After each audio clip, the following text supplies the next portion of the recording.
Hello everyone, good morning. This is Sanjay sir and I welcome you all on my channel SSB English Crew. Today in this tutorial we are going to study past perfect continuous tense. So first of all, where to use past perfect continuous tense? Hindi में जानते हैं।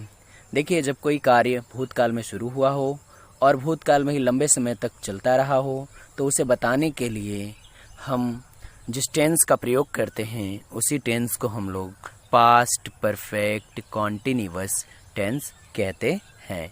Perfect का मतलब पूरा हो चुका, continuous का मतलब अभी जारी भी था। ठीक है, अब पहचान हिंदी में। देखिए, जब आपके सामने हिंदी का कोई वाक्य आए और उस वाक्य के अंत में रहा था, रही थी, रहे थे हो और समय भी दिया हो तो याद रखिए ऐसा वाक्य पास्ट परफेक्ट कॉन्टिन्यूअस टेंस का होता है। इन एग्जाम्पल को समझते हैं। रोहन सुबह से एक कहानी पढ़ रहा था, बच्चे 1 घंटे से खेत में फुटबॉल खेल रहे थे, मनीषा 5 वर्षों से दवा खा रही थी। देखिए, रहा था, रही थी, रहे थे और समय आया है। अंग्रेजी में पहचान जानते हैं। देखिए, अगर अंग्रेजी वाक्यों में हैड बीन का प्रयोग है और उसके साथ प्रेजेंट पार्टिसिपल क्रिया आई है यानी वर्ब का एनजी फॉर्म आया है तो वाक्य पास्ट परफेक्ट कॉन्टिन्यूअस टेंस का ही होगा। अब स्ट्रक्चर की बात करते हैं, वो भी अफर्मेटिव स्ट्रक्चर। तो सब्जेक्ट यूज करना है आपको and after that had been, उसके बाद आईएनजी फॉर्म वर्ब का, फिर ऑब्जेक्ट और उसके बाद कॉम्प्लीमेंट और सिंस और फार लगाते समय ध्यान रखना है और अंत में टाइम लगा देना है। चलिए एग्जाम्पल देखते हैं। एग्जाम्पल में सबसे पहला एग्जाम्पल है, रोहन सुबह से बगीचे में खेल रहा था। इस सेंटेंस में रोहन सब्जेक्ट, सुबह से टाइम, बगीचे में कॉम्प्लीमेंट, खेल रहा था वर्ब।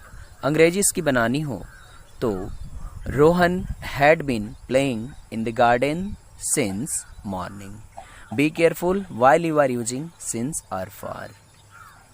तो सिंस और फॉर प्रयोग करते समय ध्यान रखना है आपको। Now negative structure. What should be negative structure? First of all, subject had not been, verb ing form, object, complement, and after that since, for, and time. So be careful, you have to use not between had and been. had और been के बीच में use करना है आपको not, ध्यान रखिएगा। Example, रोहन सुबह से बगीचे में नहीं खेल रहा था। इस एग्जाम्पल में रोहन सब्जेक्ट, सुबह से टाइम, बगीचे में कॉम्प्लीमेंट, खेल रहा था वर्ब, नहीं निगेटिव होने की पहचान है। So English translation, Rohan had not been playing in the garden since morning.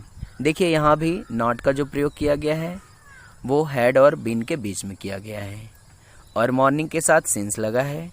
तो आप जब भी सिंस और फार का प्रयोग करें उसको ध्यान में रखें, क्योंकि पॉइंट ऑफ टाइम है तो सिंस लगाना है और पीरियड ऑफ टाइम है तो आपको फार लगाना है। अब बारी है इंटेरोगेटिव स्ट्रक्चर की। सो इंटेरोगेटिव स्ट्रक्चर में सबसे पहले आपको हैड यूज करना है, फिर सब्जेक्ट, उसके बाद been and after that you have to use verb ing form, object, complement, and at last don't forget to use since or for according to time, and at last you have to use question mark. Now your example, क्या रोहन सुबह से खेल रहा था? In this example, क्या खेल रहा था इसके लिए verb का प्रयोग होगा और रोहन सब्जेक्ट है, सुबह से टाइम है या फिर कॉम्प्लीमेंट कह सकते हैं उसको। एग्जाम्पल अगर इसका ट्रांसलेशन देखा जाए तो had Rohan been playing since morning. Now this is time to interrogative type second और टाइप 2।